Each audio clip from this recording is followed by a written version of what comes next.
Right now at 5, an LMPD, the center of an internal investigation. We'll tell you more about the video he posted on Christmas Day and what happens next. Plus, it was a headache during the morning commute. A huge fire near I-64 in downtown Louisville, shutting down lanes of traffic. You'll hear what investigators are saying about what caused the fire. And U of L is taking on USC tonight in the Holiday Bowl. We have a preview ahead of tonight's matchup. Your News at 5 starts right now. This is Wave News at 5. This is Wave News at 5. I'm Jolles. John and Myra are off tonight. A Louisville Metro police officer is now under an internal investigation for a Christmas video posted on social media.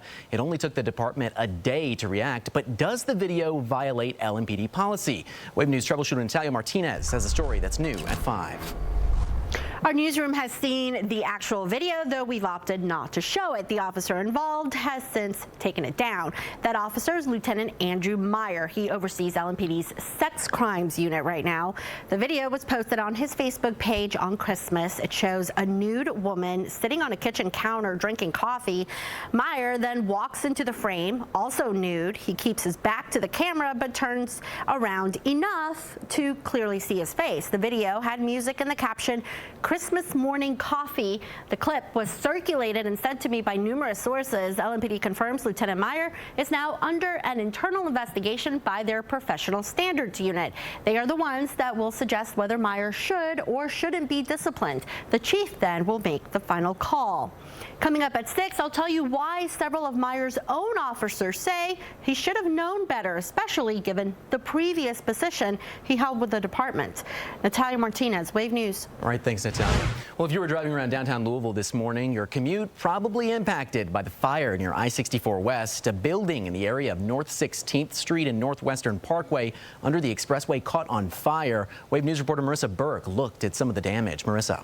Ward, you can see char marks on the side of the expressway. This was a vacant one-story building with flames that reach close to the busy interstate. This is video the Louisville Fire Department recorded near North 16th Street and Northwestern Parkway. Make sure everybody maintains the collapse zone. Around 4:50 Wednesday morning, the fire department was called to the area because of heavy smoke.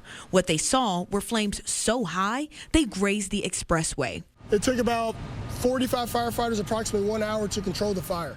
Captain Sims says crews started setting up equipment to fight the flames as quickly as possible. The fire damaged the billboard above the empty building. Captain Sims also says this building caught fire last year during Derby.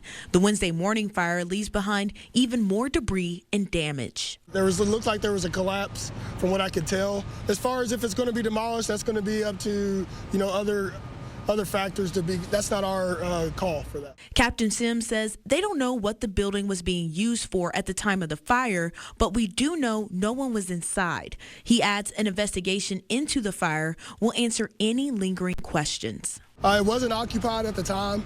As we know, this area does have some homeless encampments around it and things like that. We don't know the cause yet. Arson is still going to investigate the actual cause of the fire. We don't know how long the investigation may take to figure out what caused the fire. Captain Sims says no injuries were reported. Marissa Burke, Wave News. All right, thanks, Marissa. Numbers from LMPD show gun violence has slowed down across Louisville in 2023, but local healthcare workers say the numbers are still too high. Wave News reporter Olivia Russell tells us how they're supporting victims and their families.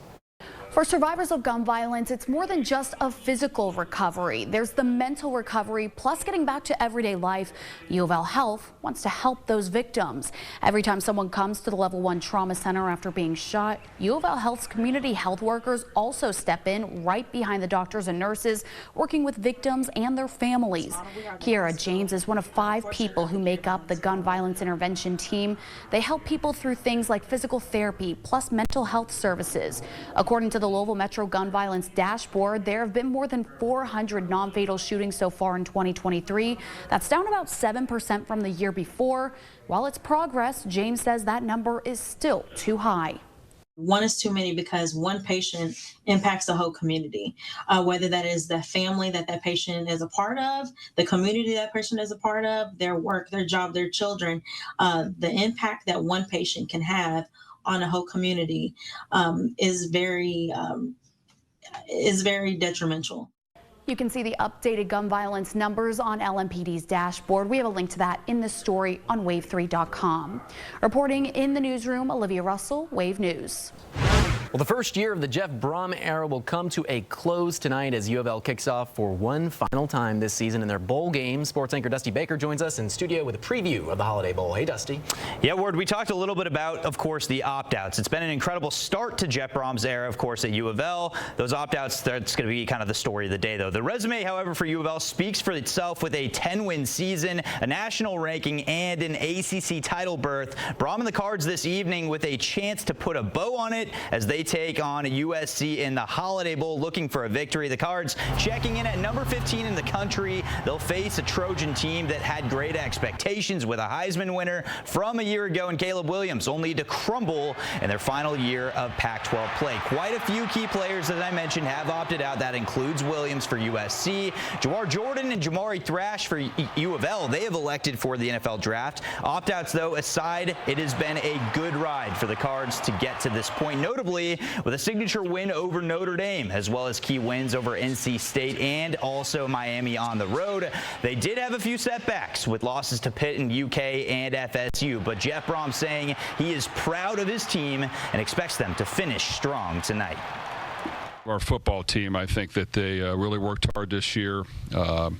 They found a way to compete to the end, play hard, win some close football games, find ways to improve and do some really good things. So that's great, and we want to build off that without question. And I think our guys were into it.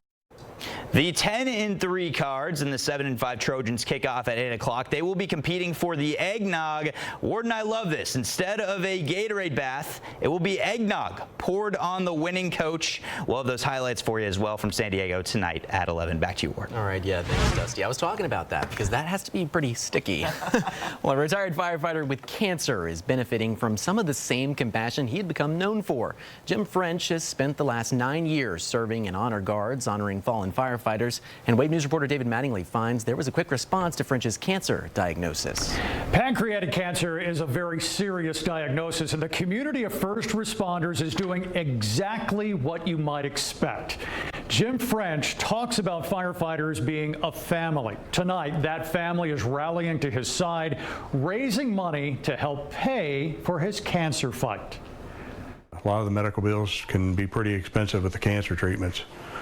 But they've been really helpful with me and supportive.